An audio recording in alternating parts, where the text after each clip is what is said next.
చాలా మంది employees 7 lakhs వాళ్ళ ఇయర్లీ ఇన్కమ్ వస్తేనే వాళ్ళు ట్యాక్స్ పే చేయాలంటున్నారు. చాలా మంది ట్యాక్స్ ప్లే అంటే స్లాబ్ పెంచాలంటున్నారు. మీరేమంటారు? ఖచ్చితంగా అండి. ఇప్పుడు ప్రస్తుతం తీసుకుంటే ప్రతి కాస్ట్ పెరిగిపోయింది.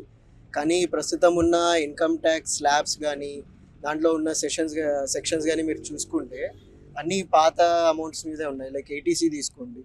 ఏటీసీ 1.50, 1.5 ఉంది. అదెప్పుడో చిదంబరం గారు ఉన్నప్పుడు చేశారు. ఆల్మోస్ట్ 10 ఇయర్స్ అయిపోతుంది. ఇప్పటికి కూడా అదే సెక్షన్స్, అదే లిమిట్స్ మెడికల్‌లో కూడా తీసుకుంటే 50,000-70,000 లిమిట్సే ఉన్నాయి. ఏటీడీలో కానీ ఏటీడీడీలో కానీ ఇప్పుడు ప్రస్తుతం ఉన్న ఇన్ఫ్లేషన్కి మెడికల్ కాస్ట్కి ఇవన్నీ చూసుకుంటే మీరు ఆ అమౌంట్స్ సరిపోవు అసలు. సో ట్యాక్స్ స్లాబ్స్ అనేది ఖచ్చితంగా లిమిట్స్ అనేది ఇంక్రీజ్ చేయాలి. ఇప్పుడు రూమ్ రెంట్ కూడా భారీగా పెరిగిపోయింది హైదరాబాద్. అయ్యో, బేసికల్గా మీరు ఇప్పుడు చుట్టుపక్కల ఇప్పుడు ఐటీ ఎంప్లాయీస్ అంటే హైటెక్ సిటీ, మాదాపూర్ ఈ ఏరియాస్లోనే కంపెనీస్ చాలా ఉన్నాయి. సో చుట్టుపక్కల రెంటెడ్ హోమ్, డీసెంట్ హోమ్ తీసుకోవాలంటే 25,000-30,000 రెంట్ ఉంటుంది. కానీ మాకు హెచ్ఆర్ఏ ఎగ్జామ్షన్ ఎంత ఇస్తారండి?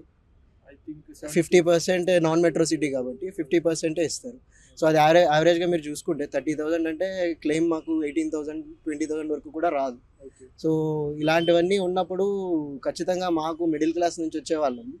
సో మాకు ఖచ్చితంగా అక్కడ కన్సెషన్ ఇచ్చి కొంచెం రిలీఫ్ ఇస్తే బాగుంటుందని చెప్పి ఒపీనియన్.